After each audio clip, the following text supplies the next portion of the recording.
আসসালামু আলাইকুম। টি স্টোরিজে আপনাকে স্বাগতম। এবার চলুন চুলায় তৈরি করে ফেলি কোরাল মাছের বারবিকিউ। প্রথমেই মাছটাকে ভালো করে ধুয়ে নিব। তারপর লেবুর রস দিয়ে ভালো মতো মেখে রাখবো কিছুক্ষণ, যেন এর ভেতরের গন্ধটা চলে যায়। এবারে চলুন মশলাটা রেডি করে নিই। নিয়ে নিচ্ছি টক দই, বারবিকিউ মশলা। এখানে আমি মশলা পুরোটাই ইউজ করেছি, যেহেতু মাছের পরিমাণ বেশি ছিল। দিয়ে দিচ্ছি সয়া সস, চিনি এবং সরিষার তেল। সরিষার তেলটা অবশ্যই ইউজ করবেন, কারণ এটা ভালো একটা ফ্লেভার দিবে। লবণটা একটু বুঝে শুনে দিবেন, কেননা সব মশলাতেই লবণ রয়েছে।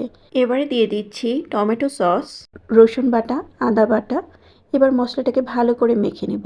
লেবুতে ভিজিয়ে রাখা মাছটা ভালো করে ধুয়ে নিয়ে দিয়ে দিচ্ছি আগে থেকে রেডি করে রাখা মশলা। এখানে আমরা অর্ধেকটা মশলা দিয়ে মাছটাকে ম্যারিনেট করব।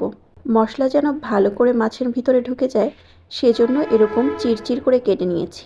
এবার প্রত্যেকটা চিরের ভিতরে ভালো করে হাত দিয়ে মশলাগুলো ঢুকিয়ে নিব। এবার এক পাশ হয়ে গেলে অপর পাশেও ঠিক একইভাবে খুব ভালো মতো মশলাগুলো মাখিয়ে নেব। এভাবে ম্যারিনেট করে রেখে দেব প্রায় 1 ঘন্টার মতো। আপনার হাতে সময় থাকলে আপনি চাইলে আরও বেশিক্ষণও রাখতে পারেন। এবারে একটি প্যানে সরিষার তেল নিয়ে তাতে দিয়ে দিলাম মাছ। এবার এটাকে ঢেকে রান্না করব কিছু। এর ফাঁকে ফাঁকে যোগ করব রেডি করে রাখা মশলাটা। এভাবে উল্টে পাল্টে উভয় পাশে ভালো করে রান্না করে নেব। একটু পর মশলাগুলো দেখবেন খুব টেনে এসেছে। তারপর ভাজা ভাজা হয়ে গেলে নামিয়ে নেব।